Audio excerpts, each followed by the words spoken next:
जी, मोदी की गारंटी के प्रति हमारी सरकार विष्णुदेव साय जी के नेतृत्व में पूर्णतः समर्पित है, प्रतिबद्ध है और बाकी सब चीज़ों के लिए आपको 9 तारीख के 12:30 बजे तक का इंतजार करना है।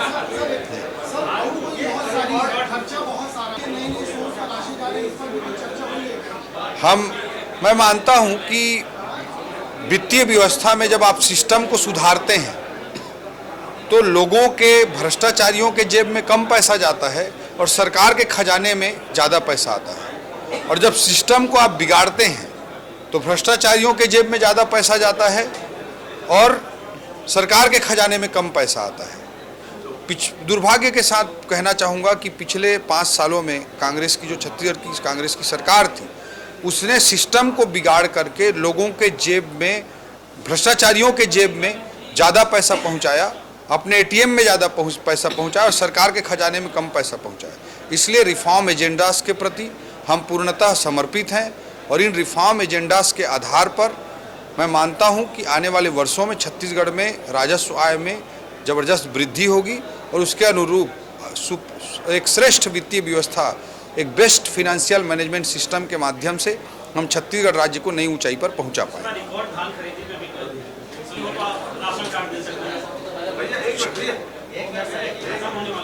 क्या राशन कार्ड क्या बोल रहे? हाँ हाँ, ठीक नहीं। मोदी की गारंटी के तहत छत्तीसगढ़ के माताओं बहनों की दृष्टि से क्रांतिकारी कदम उठाते हुए भारतीय जनता पार्टी के हमारे विष्णुदेव साय जी के नेतृत्व वाली सरकार ने महतारी वंदन योजना को लागू करने का कैबिनेट में भी निर्णय ले लिया है और इसके तहत हमारे छत्तीसगढ़ की माताओं बहनों को प्रत्येक वर्ष 12,000 रुपये प्रदान किए जाएंगे, जिससे आप सभी जानते हैं कि जब पैसा माता बहनों के हाथ में जाता है तो उनके बच्चों के लिए, उनके घर के लिए, बच्चों की शिक्षा के लिए, स्वास्थ्य के लिए, पोषण के लिए वह खर्च होता है।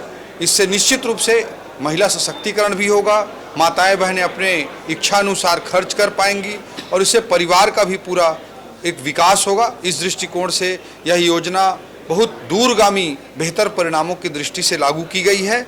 यह योजना छत्तीसगढ़ के लिए क्रांतिकारी साबित होगी और छत्तीसगढ़ के माताओं बहनों को एक नई ऊंचाई पर पहुंचाने वाली होगी। अभी कुछ विषय आ रहे थे जैसे मोबाइल नंबर ना हो, तो उसके लिए शासन ने शिथिलता करते हुए राशन कार्ड की व्यवस्था को भी मान्य किया है। कई लोगों के पास मैरिज सर्टिफिकेट नहीं होता है, प्रचलन ग्रामीण क्षेत्रों में नहीं होता है मैरिज सर्टिफिकेट बनाने का। ऐसी स्थिति में शपथ पत्र दे दें तो भी वह मान्य कर लिया जाएगा। निश्चित रूप से हमारे छत्तीसगढ़ की माताओं बहनों के लिए संवेदनशीलता के साथ काम करते हुए हमारे विष्णुदेव साय जी के नेतृत्व वाली सरकार काम करती रहेगी। नई परिपाटी देखने को मिली है कि आप अब इसी अनुपूरक में जो आज तृतीय अनुपूरक प्रस्तुत किया गया वर्ष 2023-24 के लिए, इसमें जो कृषक उन्नति योजना है, कृषक उन्नति योजना के अंतर्गत 12,000 करोड़ रुपए की राशि का प्रावधान किया गया है जो अनुपूरक आज प्रस्तुत हुआ है। तो बहुत जल्द हमारे किसान भाइयों को भी कृषक उन्नति योजना का लाभ मिलेगा। For more news updates, do subscribe, like, share and comment. Clipper 28